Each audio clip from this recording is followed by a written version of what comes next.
جب ڈسکشن ہوتی ہے، جب ایک شخص یہ سمجھتا ہے کہ میں حق رائے رکھتا ہوں تو پھر اس کو اس کا نقد بھی وہ برداشت کرنا چاہیے. اور پھر دوسری بات ہے، مثال دے رہا ہوں، اگر اس نے مذہب کے بارے میں گفتگو کیا تو پھر اہل علم و دانش اس کو پرکھیں گے بھی، اس پہ رائے بھی دیں گے، اور وہ رائے جو ہے وہ کسی سائنسدان کے خلاف نہیں ہوگی بلکہ سائنسدان کی ان مذہبی آراء کے خلاف ہوگی جن کو دینے کا سائنس کے خلاف نہیں ہوگی، لیکن اس شخص کے خلاف اس شخص کی ان آراء کے بارے میں ہوگی جو مذہب کے بارے میں دی گئی ہیں. بالکل صحیح ہے، بالکل صحیح. اچھا، اب سائنس کی بات ہو رہی ہے تو آپ نے ایک اشارہ کیا کہ ٹینجیبل چیزیں جو ہیں وہ سائنس اس کے اوپر پرکھتی ہے. تو میں یہ چاہوں گا اس کی بھی تھوڑی توضیح دے دے کہ جب سائنس بات کرتی ہے اپنے شواہد کی، تو یہ جو ٹینجیبل چیزیں ہیں یعنی ان میں کون کون سی چیزیں آتی ہیں جن کو وہ ایکسیپٹ کرتے ہیں؟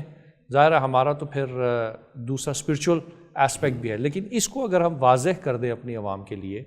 کہ عام عوام جو یہ جاننا چاہیں کہ یہ جو ٹینجیبل جب ہم کہتے ہیں اس سے کیا مراد ہے سائنس کی زبان میں. دیکھیں جی، سائنس کے اندر اگرچہ ٹینجیبل سے مراد حصی چیزیں ہیں جن کو یعنی سینسز جن کو محسوس کر سکیں، ٹھیک، لیکن حواس خمسہ جنہیں محسوس کرتے ہیں، لیکن ایکسٹرا سینسری پرسیپشنز بھی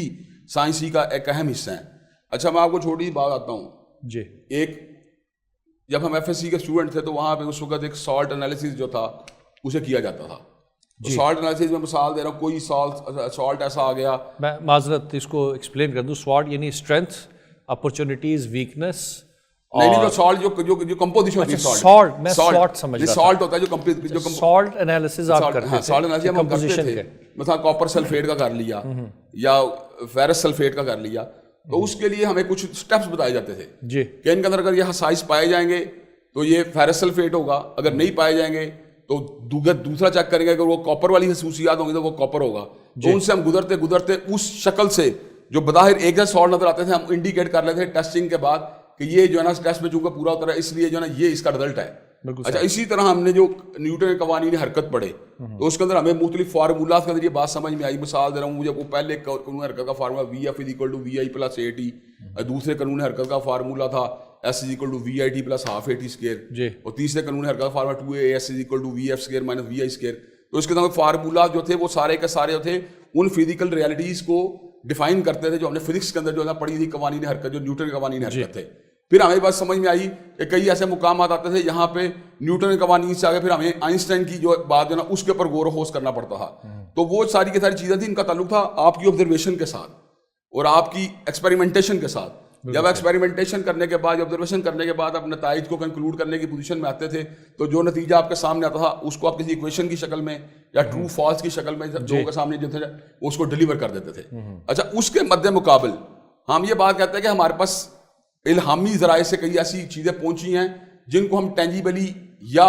انٹینجیبلی ایون ایکسیس نہیں بھی کر پاتے، تو پھر بھی ہم ان کے اوپر پورا کا پورا یقین رکھتے ہیں. مثال کے طور پر آپ کو یہ بات کرتا ہوں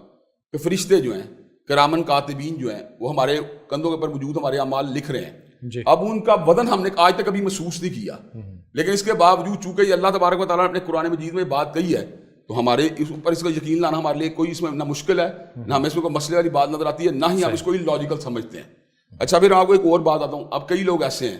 جنہوں نے جنات کے یا شیطانی اثرات کو اپنی زندگی میں ایکسپیرینس کیا ہے، کئی لوگوں نے نہیں کیا.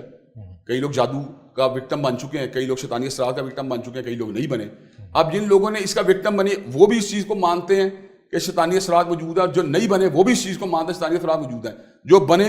وہ دین کے ساتھ ساتھ آبزرویشن کی بنیاد پہ بھی مان رہے ہیں، صحیح، ایکسپیریمنٹیشن کی بنیاد پہ مان رہے ہیں، اور جو نہیں بنے وہ ایکسپیریمنٹیشن آبزرویشن کے بغیر فقط دین ہی کی بنیاد کے اوپر اس کو تسلیم کر رہے ہیں. تو اس کا مطلب ایک دیندار یا بلیور کے جو انفارمیشن پہ ریلائی کرنے کی جو بنیاد ہوتی ہے اس کا بلیف ہوتا ہے. اگر وہ آبزرویشن سے پروف ہو جائے تو well and good, experimentation proof ہو جائے تو ویل اینڈ گڈ. اگر نہیں بھی پروف ہوتا تو پھر بھی وہ چیز جو ہے نا اس کے لیے جو ہے نا قرآن و سنت کی تعلیمات کی وجہ سے جو ہے نا اس کو ماننا اس کے لیے جو ہے نا ناگزیر ہوتا ہے. میں آپ کو چھوٹی سی بات بتاتا ہوں، زندگی میں دعائیں ہر بندے نے کی ہیں،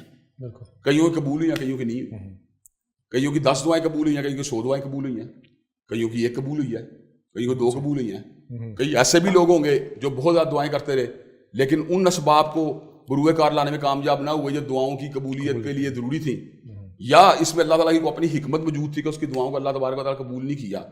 اب وہ بندہ جن کی دعائیں قبول ہوئی ہیں، ایک تو ان کو الہام کی وجہ سے یا وحی کے بات کا یقین حاصل ہوا کہ ویدا سالہ کا عبادی انی فانی قریب، کہ جب بڑے بندے نے سوال کرتے ہیں میں قریب ہوں. دوسرا ان کو ایکسپیرینس نے بھی اس چیز کا علم دیا کہ واقعی یار دعائیں تو قبول ہوتی ہیں. میں نے دعا مانگی جو تھے وہ حالات اس کے جتنا فیوریبل نہیں تھے لیکن میری دعا قبول ہوگی تو اس کے یقین میں مزید پختگی پیدا ہوئی. اچھا دوسری صورت یہ ہے کہ ایک بندے کی دعا قبول نہیں ہوئی لیکن اس کے پاس الہامی رہنمائی تو موجود ہے نا,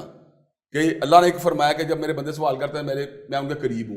اب اس کے سورس کے لیے احادیث میں ایسے واقعات موجود ہے غار کے پتھر میں کہ آ کے اوپر گر گیا اور وہاں 3 مسافر موجود تھے, وہ دعائیں مانگتے رہے اللہ تبارک اپنے نیک اعمال کے بعد, تو اللہ تعالیٰ نے ان کی دعاؤں کو قبول کر کے ان کے لیے پتھر کو ہٹا دیا. تو مجھے یہ بات بتلائیں, اب وہ بندہ کی دعا نہیں قبول ہوئی, اس کے لیے وہ سورس جو ڈیوائن سورسز تھے وہ تو اس کی رہنمائی کر رہے تھے نا, جس کی دعائیں قبول ہو گئیں اس کے لیے ڈیوائن سورسز کا ساتھ آبزرویشن بھی آ گئی نا. سائنس کی بنیاد جو ہے نا یہ نہیں ہے. سائنس کا جب تک کوئی چیز آبزرویشن کا نہیں آتی یا ایکسپیریمنٹیشن میں نہیں آتی اس وقت تک اس کو قبول کرنا آپ کے لازم نہیں ہے. لیکن اس کے مد مقابل دین کے اندر کوئی بات آپ کو آبزرویشن میں آ جائے تب بھی ٹھیک ہے, اگر نہ آئے تب بھی ٹھیک ہے, کیونکہ آپ کا یقینیات کے اوپر آپ کے دین کی بنیاد ہے, ایمانیات آپ کے دین کی بنیاد ہے. آپ کا ایمان آپ سے اس بات کا تقاضا کرتا ہے کہ آپ اس کو مضبوطی کے ساتھ یقین رکھیں.